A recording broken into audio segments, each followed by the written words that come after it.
Hello అండి. Welcome to our channel Swapna Vijay gardening vlogs. అందరూ ఎలా ఉన్నారు? బాగున్నారా? ఇక్కడ చూస్తున్నారు కదా, మందార పూల మొక్క ఎంత బాగా పూసిందో. అయితే నేను ఈరోజు ఈ వీడియోలో మందార పూల మొక్క నుంచి కొమ్మలను తీసుకొని ఏ విధంగా ప్రాపగేట్ చేసుకోవాలి, చాలా ఈజీగా సులువుగా అనేది నాకు తెలిసిన ఇన్ఫర్మేషన్ అయితే నేను ఈ వీడియోలో మీతో షేర్ చేసుకుంటానండి. చాలా సులువుగా అంటే సులువుగా మనము ఈ కొమ్మల నుండి అయితే మనము మొక్కలను ప్రాపగేట్ చేసుకోవచ్చు. ఇక్కడ మీరు చూస్తున్నట్లయితే ఈ మొక్క చాలా పెద్దదైపోయిందండి. పైన పైన ఎక్కువగా పూలు వస్తున్నాయి. అవి తెంపుకోవడానికి అందడం లేదు. కాబట్టి నేనైతే ఈ మందార పూల మొక్కను పైన ఉన్న పైకి ఉన్న కొమ్మలనన్నింటినీ అయితే కత్తిరించానండి. అవి మీకు చూపిస్తాను చూడండి. ఎన్ని కొమ్మలు ఎన్ని మొగ్గలతో ఉన్నాయంటే అన్ని మొగ్గలతో ఉన్నాయి. అయినా కానీ అవి వేస్ట్ అండి, పూసి మాకు అందడం లేదు. అందుకోసమని నేను ఆ పైకి పెరిగిన కొమ్మలనన్నింటినీ ఈ విధంగానైతే కత్తిరించుకున్నాను. ఎలాగో కత్తిరించుకున్నాను కదా, మీకు ఈ కొమ్మల నుంచి ఏ విధంగా మీకు కొత్త మొక్కని ఏ విధంగా ప్రాపగేట్ చేయాలనేది మీకు ఈజీగా చూపిస్తానండి. చాలా సింపుల్గా అంటే సింపుల్గా మనం దీన్ని ప్రాపగేట్ చేసుకోవచ్చు. మనం ఫస్ట్ చేయాల్సింది కొంచెము ముదిరిన కొమ్మను తీసుకోవాలండి. మరి బాగా లావుగా ఉన్న కొమ్మ కాదు, మరి చాలా సన్నగా ఉన్న కొమ్మ కాదండి. మీడియం సైజులో ఉన్న ఒక కొమ్మనైతే తీసుకోండి. ఈ విధంగా చుట్టుపక్కల ఉన్న కొమ్మలు ఏవైతే ఉంటాయో వాటిని నీట్గా కత్తిరించుకోండి. ఇలా క్రాస్గా కట్ చేసుకోండి కొమ్మలని. బాగా సన్నగా ఉన్న కొమ్మలను కాకోకుండా కొంచెం మీడియం సైజులో ఉన్న కొమ్మలను అయితే తీసుకోండి.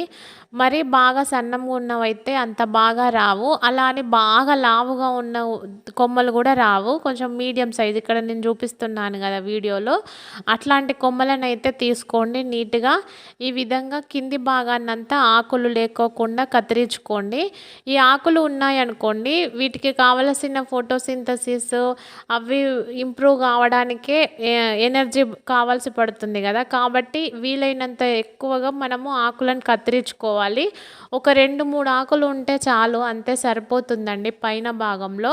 ఈ విధంగా కత్తిరించుకున్న కొమ్మలను తీసుకొని అలోవెరా ఉంటుంది కదండి, అందులో మనం ఇక్కడ వీడియోలో చూపిస్తున్నట్టుగా కొంచెము లోపలికి గుచ్చండి. ఎప్పుడైతే మనం అలోవెరాలో కొమ్మని ముంచినట్లయితే అది మంచిగా పనిచేస్తుందండి. ఫస్ట్ వచ్చేసి ఈ వేర్లకు ఏదైనా ఫంగస్ అట్లా వస్తుంది కదా, అట్లా రాకోకుండా ఈ అలోవెరా అనేది యాంటీ ఫంగల్గా బాగా ఉపయోగపడుతుంది. కాబట్టి ఈ విధంగా అలోవెరాలోనైతే గుచ్చి తీసుకోండి. ఇక మనము ఏ పార్ట్లో పెడతామనుకుంటామో అది మనం చిన్న సైజ్ పార్ట్ తీసుకోండి. అందులో రెడ్ సాయిల్ ఉంటే డస్ట్, ఈ 2 మాత్రం తీసుకోండి సరిపోతుంది. నా దగ్గర ఇసుక కానీ డస్ట్ కానీ లేదు, నేను డైరెక్ట్ రెడ్ సాయిల్ ఒక్కటే తీసుకున్నాను. ఈ విధంగా తీసుకొని కొంచెం రెడ్ సాయిల్ గుల్లగా ఉండేలాగా చూసుకోండి. మరి గట్టిగా ఉండిందనుకోండి కష్టము. కొంచెం గుల్లగా ఉండేలాగా రెడ్ సాయిల్ను ప్రిపేర్ చేసుకొని ఇందులో ఈ విధంగా గుచ్చుకోవడమేనండి. ఇలా మనం ప్రెస్ చేసినట్లయితే లోపలికి వెళ్తుంది కదా, అంతే సరిపోతుంది. ఇక అంతేనండి, దానికి తగ్గట్టుగా మనం నిండుగా వాటర్ ఇచ్చుకొని షేడెడ్ ప్లేస్లో పెట్టుకుంటే సరిపోతుంది. దానికి కవర్ చుట్టాల్సిన పని ఏం లేదు. నేను ఇక్కడ ఇన్ని మొగ్గలున్న కొమ్మలను కత్తిరించానని మీకు చూపిస్తున్నాను. ఇక్కడ ఒక్కో కొమ్మకి ఒక 20 మొగ్గల వరకు ఉన్నాయి చూడండి. అయినా ఏం లాభము, పైకి పెరిగిందని నేను కట్ చేశానండి. ఇక్కడ నేనైతే ఈ మూడింటికి వాటర్ అయితే చాలా నిండుగా ఇచ్చుకుంటున్నాను. ఇచ్చుకొని నేను కొంచెం నీడలోనే పెట్టుకున్నానండి, ఎండలో అయితే పెట్టలేదు. ఈ విధంగా నీడలో పెట్టుకున్నాక ఏ విధంగా ఉన్నాయి మొక్కలు అనేది చూపిస్తాను చూడండి. అయితే నేను ఈ విధంగా ఎప్పుడు కట్ చేసుకున్న మొక్కలను అయితే ప్రాపగేట్ చేసుకుంటూ ఉంటాను. ఇది ముందు ప్రాపగేట్ చేసుకున్న మొక్క అండి. ఎంత బాగా వచ్చిందో చూడండి. ఇది కొంచెం వాటర్ లేవు, అందుకు ఆకులు ఇలా వాడిపోయినట్టు ఉన్నాయి. ఇక ఈ కొమ్మ చూడండి ఎంత బాగా వచ్చిందో ఈ చెట్టు. ఈ మొక్కని ఈ విధంగా ప్రాపగేట్ చేసుకొని 1 మంత్ అవుతుందండి. 1 మంత్కి ఇంత బాగానైతే నాటుకొనింది. ఇప్పుడు నాటుకున్నవి కూడా నేను నెక్స్ట్ వీడియోస్లో ఖచ్చితంగా చూపిస్తాను. ఇంత బాగా వస్తాయండి. ఏం లేదు, చిన్నగా మనము నీడలో పెట్టుకొని కొంచెం వాటరింగ్ మంచిగా ఇచ్చుకుంటే సరిపోతుందండి. ఇదండి వాటి వీడియో. మీకు ఎలా అనిపించింది?